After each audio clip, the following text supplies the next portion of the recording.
I initially wasn't going to make a video of this nature, but the official trailer that just came out yesterday somehow elevated my hype meter. Because the first couple of trailers didn't give away that much, while this one establishes a lot of great aspects that I'm eagerly looking forward to. The first aspect by far is going to be the emphasis on the extremely high action production value. This is something that we really only got towards the last few seasons of Game of Thrones, and even then, the Battle of the Bastards as an example was still relatively low budget since that was shot for like $11 million.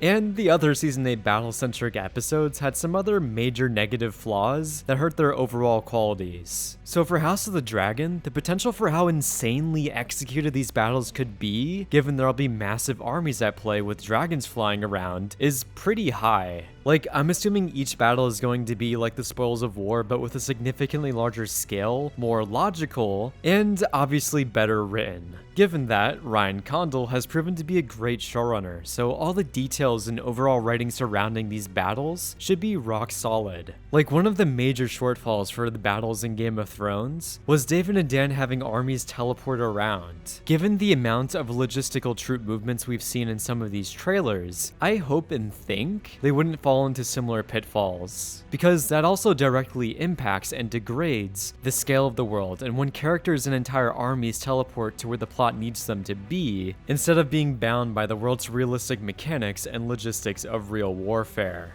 So I'm optimistic that that aspect will be better, given that this war is the primary focus, and any contrivances will have a deeper impact. Then I'm really interested to see how the dynamics of dragons and armies play on each other, and even dragon on dragon combats. There's going to be a lot of layers and complexities for each of these battles, and this isn't even bringing up the aspect of the environment of where battles take place. As an example, there seems to be an action set piece within this forest, which should theoretically make doing airstrikes harder. Or maybe this could introduce more conflict in which Daemon's inherent reckless nature is highlighted, where he aimlessly starts burning down the forest and isn't concerned with collateral damage. The possibilities are pretty much endless for the insane shit that can occur in these action scenes. Also, from what we've seen so far, the practicality or possibility of invisible VFX for some of these scenes is staggering. Like, this shot of this army coming out from a forest looks like it was all shot in camera, and surely there must be some kind of VFX enhancement going on. But since this looks so practical, it's giving off the opening battle sequence of Gladiator vibes. And given that I'm kind of a sucker for well-executed action, as is everyone, I can't wait to dive in and analyze everything that they do very well throughout Season 2 in terms of production.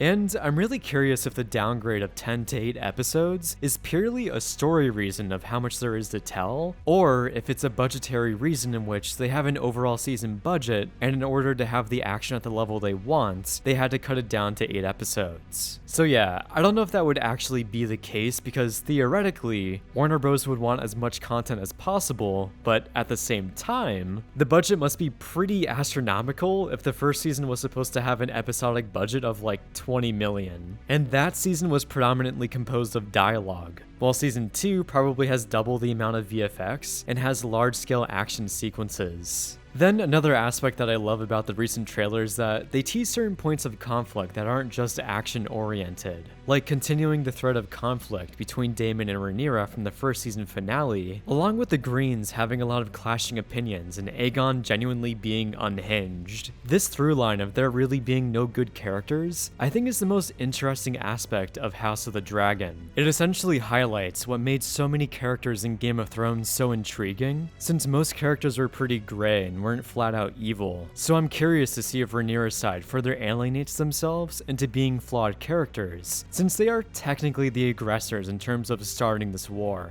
Even though they are kind of in the right for doing so, albeit for selfish reasons that will definitely not be for the betterment of the realm. Rhaenyra will most likely sustain more losses outside of just Lucerys, and seeing how this immense weight impacts her character, and whether or not this further pushes her to a darker side, will be very interesting. Along with Daemon probably being the devil on her shoulder, and constantly encouraging insane shit for her to do, which will further most likely create a divide between their characters. I'm also just very excited to see Daemon's impact for Season 2, considering that if in Season 1, he beheaded a character for speaking out of line line, then who knows what he's going to get up to with Caraxes while out in the battlefield. To me, this emphasis on characters is the biggest draw because this point of the story imbues so much conflict between everyone, to the point that every dialogue scene will probably be deeply engaging. There's so much to discuss and dive into for how this war impacts characters, their relationships, dynamics, and how they'll influence the world and common folk population. Which, another thing introduced in the trailer is Mizaria's involvement, where she probably incites some kind of common folk uprising or rebellion. And this may also have to do with possible ramifications of Aegon's actions as a king, and how that impacts the broader world and city. And the reason why this excites me is that this makes the world feel real and lived in, with a realistic population that actually has opinions and is willing to express them. Unlike the later seasons of Game of Thrones, where the population of King's Landing was practically non-existent and was very inconsistent. House of the Dragon Season 2 from the trailer and how Season 1 was,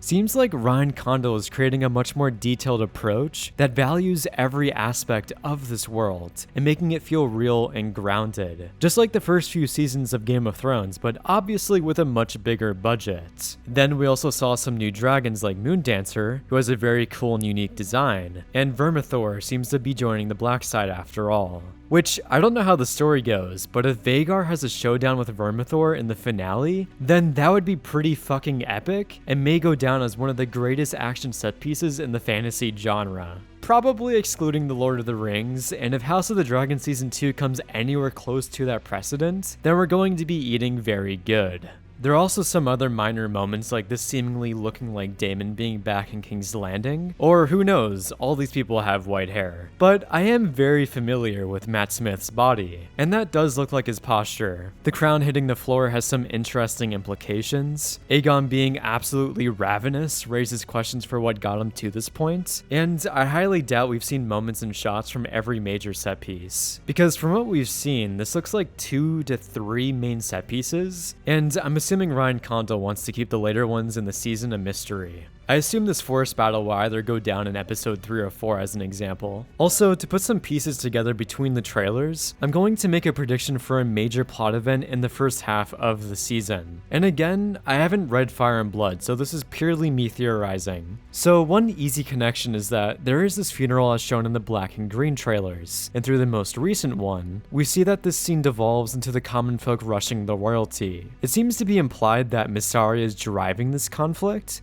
There is no power but what the people allow you to take. And I wouldn't be surprised if she arranges the death of Otto Hightower, given that he kind of screwed her over last season, which she would reasonably be mad about and would want revenge over. And this would naturally position her to be an ally for the Blacks. Along with this juxtaposing her to Larys, which could make for some very intriguing and conspiratorial conflicts within King's Landing that I'm very excited about. Another reason why I think Otto may be getting the axe is that he doesn't show up in the trailers that much, which is normally not a great sign if you want to keep your life. That, and he's in the most natural position narratively to die out of all the prominent characters on the green side, since he's kind of served his purpose in season 1 by being the primary person to initiate this conflict. Also, another detail here is that Otto isn't present for this funeral, and he should be since he's normally bound to King's Landing. You can also possibly infer that this could be Aemon's funeral since he's missing, but he is kind of fighting in a war, so it's more plausible for him to be absent. Unless the fast travel is active like in Game of Thrones.